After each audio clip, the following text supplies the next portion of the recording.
Hello friends, स्वागत है आपका एक और नई वीडियो में। अगर आप अपनी विंटर ट्रिप के लिए किसी अच्छे हिल स्टेशन की तलाश में हैं तो उत्तराखंड में धनोल्टी एक अच्छी चॉइस है। शिमला और मनाली की तुलना में धनोल्टी सस्ता और कम समय में घूमने लायक हिल स्टेशन है। इस वीडियो में हम जानकारी देने जा रहे हैं दिल्ली के सबसे नज़दीक स्नोफॉल पॉइंट और उत्तराखंड के एक खूबसूरत टूरिस्ट डेस्टिनेशन धनोल्टी के बारे में। धनोल्टी एक खूबसूरत ऑफबीट लोकेशन है। यह सर्दी के मौसम में स्नोफॉल को एंजॉय करने और पहाड़ों की नेचुरल ब्यूटी के बीच कुछ समय बिताने के लिए फेवरेट हॉलिडे स्पॉट है।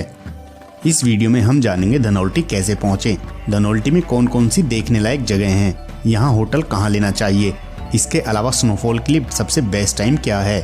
तो आइए जानते हैं धनोल्टी ट्रिप की कंप्लीट टूर इन्फॉर्मेशन। अपनी मसूरी ट्रिप के दौरान धनोल्टी को भी एक्सप्लोर करते हैं, क्योंकि मसूरी ही धनोल्टी के सबसे नज़दीक और मोस्ट फेवरेट हिल स्टेशन है।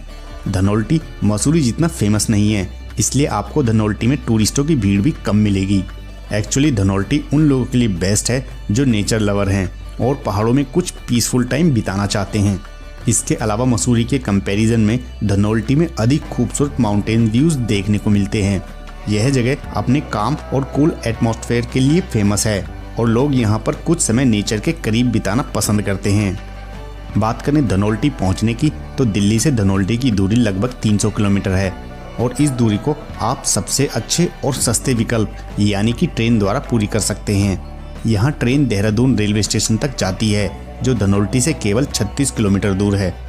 देहरादून पहुँचने पर स्टेशन से कुछ ही दूरी पर स्थित हिल डिपो बस स्टैंड से आप इंटर स्टेट बस द्वारा, शेयरिंग कैब या टैक्सी द्वारा धनोल्टी पहुँच सकते हैं। यहाँ बस का एक व्यक्ति का किराया 160 रुपये, शेयरिंग कैब में पर सीट का किराया 420 रुपये और टैक्सी का 2 से 2,500 रुपये होता है।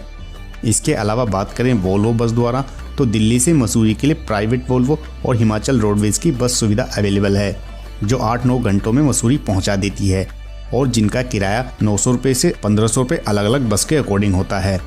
मसूरी बस स्टैंड पहुँचने के बाद धनोल्टी जाने वाली बस द्वारा धनोल्टी पहुँच सकते हैं, लेकिन अगर आप फैमिली के साथ यहाँ जाना चाहते हैं तो प्राइवेट टैक्सी सबसे अच्छा विकल्प होगा। बाकी अपने पर्सनल व्हीकल या कार से अमेजिंग व्यूज और ट्रिप एंजॉय करते हुए धनोल्टी ट्रिप पूरी कर सकते हैं। एट लास्ट फ्लाइट से आप देहरादून के जॉली ग्रांट एयरपोर्ट तक जा सकते हैं। ये धनोल्टी का सबसे नज़दीकी एयरपोर्ट है, जो धनोल्टी से लगभग 50 किलोमीटर की दूरी पर है। यहाँ से आगे की जर्नी आप टैक्सी या बस द्वारा पूरी कर सकते हैं। धनोल्टी पहुंचने के बाद होटल में स्टे करने के आपके पास 2 ऑप्शन हैं। देहरादून या मसूरी के नज़दीक होने के कारण मैक्सिमम टूरिस्ट धनोल्टी को एक ही दिन में अप एंड डाउन करके घूम लेते हैं, लेकिन फिर भी कुछ लोग एक दिन का स्टे धनोल्टी में भी कर लेते हैं।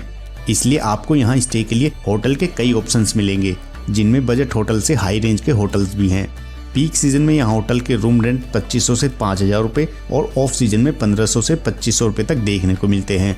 तो आप अपने बजट और कन्वीनियंस के अकॉर्डिंग होटल का चुनाव कर सकते हैं। तो आइए अब जानते हैं कि धनोल्टी में कौन सी सबसे अच्छी जगह है घूमने के लिए और यहाँ घूमने फिरने के अलावा आप क्या क्या कर सकते हैं। तो धनोल्टी में घूमने की शुरुआत आप कर सकते हैं इको पार्क से। इको पार्क यह एक मेजर टूरिस्ट अट्रैक्शन है धनोल्टी का। यहाँ आप ट्रैकिंग और हाइकिंग भी कर सकते हैं। पाइन और ओक के पेड़ों से कवर्ड यह जगह स्नोफॉल के टाइम और भी खूबसूरत लगती है। धनोल्टी एडवेंचर एक्टिविटीज और स्पोर्ट्स के लिए भी मशहूर है। यहाँ विंटर्स में जहाँ हर तरफ बर्फ ही बर्फ दिखाई देती है, वहीं समर्स में पहाड़ों और पेड़ों की ग्रीनरी सच में आंखों को बहुत सुकून देती है। विंटर्स में यहाँ काफ़ी हैवी स्नोफॉल होती है। लगभग सभी टूरिस्ट इस जगह को ज़रूर विजिट करते हैं। इस पार्क में ग्रीनरी, ब्यूटीफुल व्यूज़ और बच्चों के लिए झूले मिलेंगे। यहाँ से हिमालयन माउंटेन रेंज के व्यू को एंजॉय करने के अलावा खूबसूरत वैली के नज़ारों को भी देख सकते हैं। 1.5 से 2 घंटे बिताने के लिए यह जगह बड़े और बच्चों दोनों के लिए ही एक अच्छा स्पॉट है, जहां 50 रुपये पर पर्सन की टिकट होती है। इसके बाद आप जा सकते हैं सरकुंडा देवी टेम्पल। यहां तक आप या तो ट्रैकिंग करके या रोपवे के द्वारा जा सकते हैं। यहां रोपवे का अप एंड डाउन का फेयर 205 रुपये पर पर्सन होता है। यहां से भी माउंटेन रेंज के अमेजिंग व्यूज देखने को मिलते हैं। सरकुंडा देवी मंदिर धनोल्टी का मस्ट विजिट प्लेस है। इसके अलावा मंदिर के आसपास खाने पीने के लिए भी काफ़ी फूड स्टॉल भी हैं, जहां आप चाय, कॉफ़ी, मैगी आदि टेस्ट कर सकते हैं।